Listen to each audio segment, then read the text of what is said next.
우리를 위해 일하는 게 아니라 우리와 함께 일합니다. 고용 기사가 아닌 서비스 제공자가 되는 거죠. 고용 계약 같은 건 없고 목표 실적도 없어요. 배송 기준만 지키면 돼요.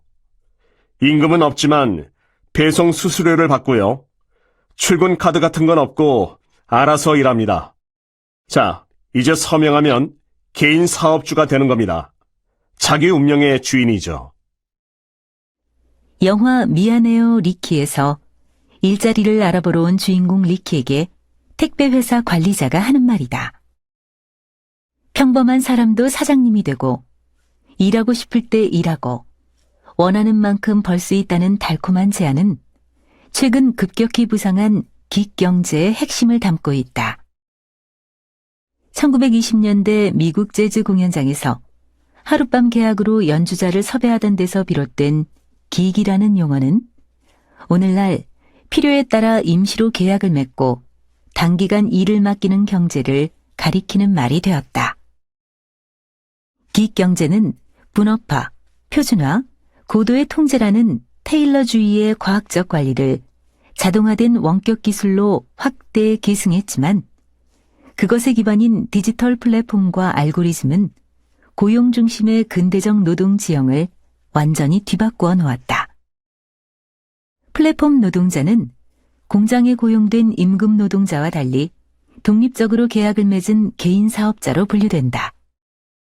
이는 노동법의 적용을 받지 않기 때문에 정해진 노동시간, 안전한 업무 환경, 정기적 급여, 최저임금, 주휴수당, 실업수당 등의 보장을 받지 못한다. 이러한 조건에서 많은 사람들이 긱경제로 유입된다면 노동 단가는 낮아지고 위험 부담은 개인화되어 기존 소득을 유지하기 위해 더 많이 일할 수밖에 없다. 미안해요 리키에서 주 6일 하루 14시간씩 일하고도 시간이 모자란다고 한탄하는 주인공 리키의 모습은 이러한 현실을 보여준다.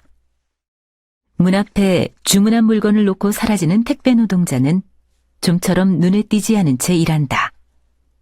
그러나 아예 노동 자체가 인식되지 않는 지워진 노동자들이 있다. 검색 엔진, 앱, 스마트 기기의 배후에서 일하며 통계에도 잡히지 않는 유령 노동자가 그들이다. 유령 노동자는 인공지능의 기계학습이나 특정한 디지털 공정을 돕기 위해 모니터 뒤에서 허드렛 일을 수행하는 노동자를 지칭한다. 실상을 말하자면 기계학습이라는 이름의 마법은 데이터의 라벨을 지정하는 고된 노동의 산물이다.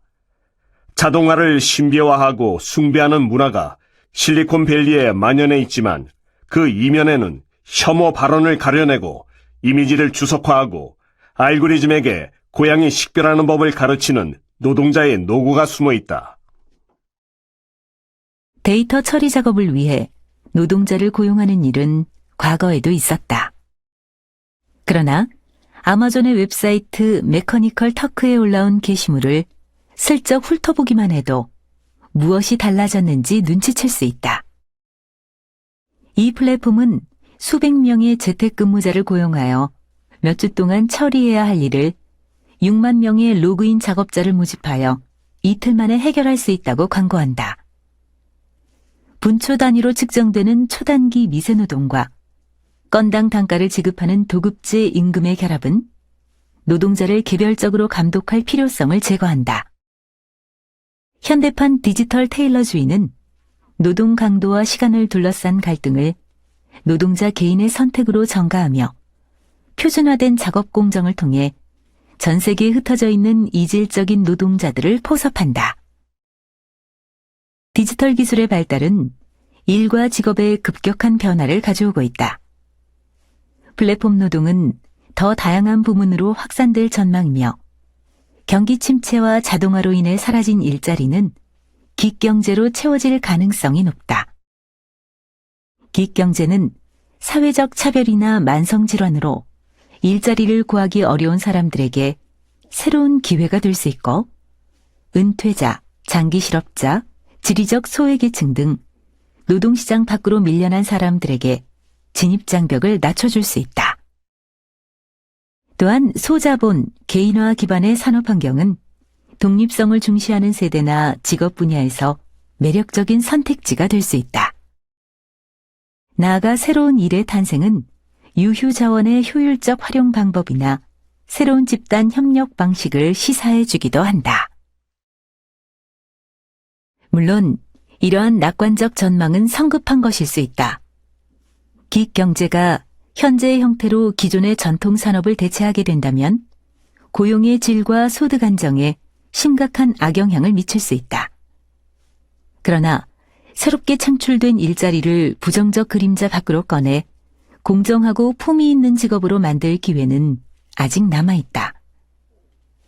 최초로 유력 노동자들의 최저임금을 책정한 스타트업 회사 리드지니어스나 청각장애인을 위해 집단 협력으로 자막 작업을 하는 비영리 단체 아마라닷컴 같은 사례는 그러한 가능성을 보여준다. 인공지능 대 인간노동이라는 이분법에서 벗어나 디지털 기술로 창출된 부를 나누고 미래의 일자리를 개선하려면 기업 경영자, 정책 기반자, 고객, 시민 등 관련된 모든 사람의 공동의 의지가 필요하다.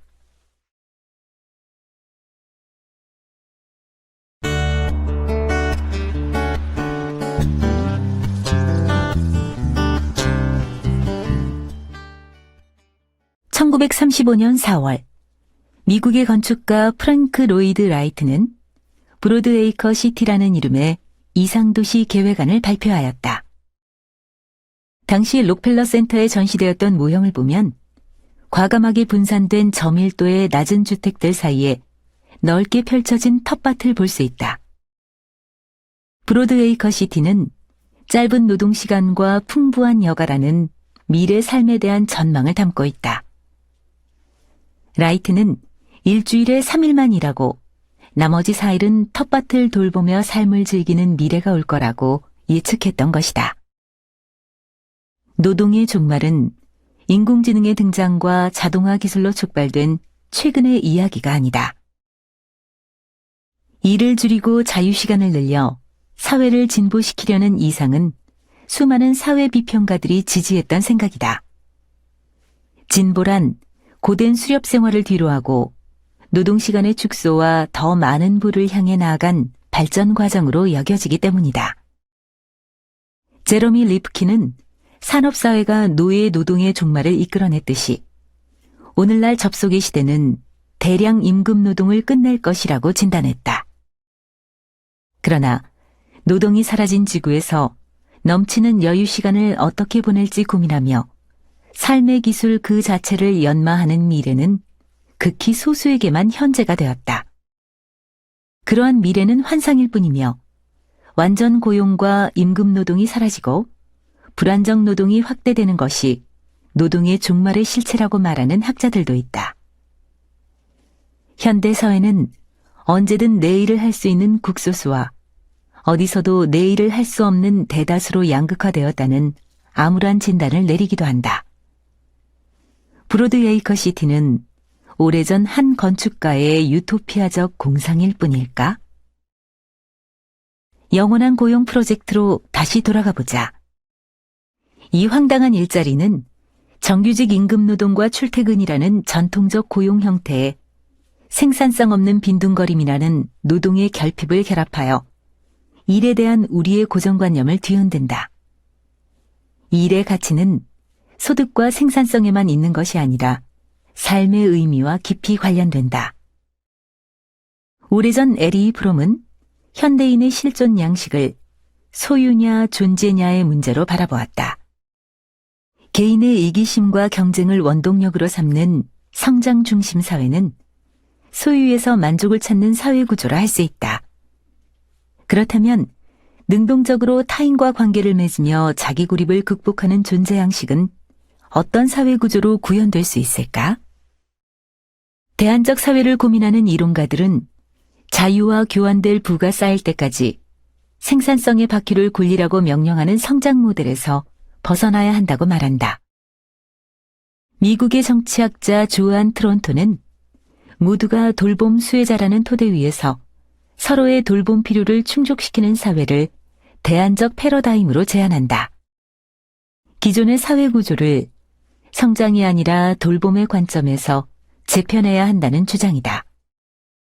인간 평등의 조건을 자율성 대신 취약성과 상호 의존성에서 바라볼 때 모든 시민을 돌봄의 주체로 상정하는 새로운 삶의 모델이 도출될 수 있다.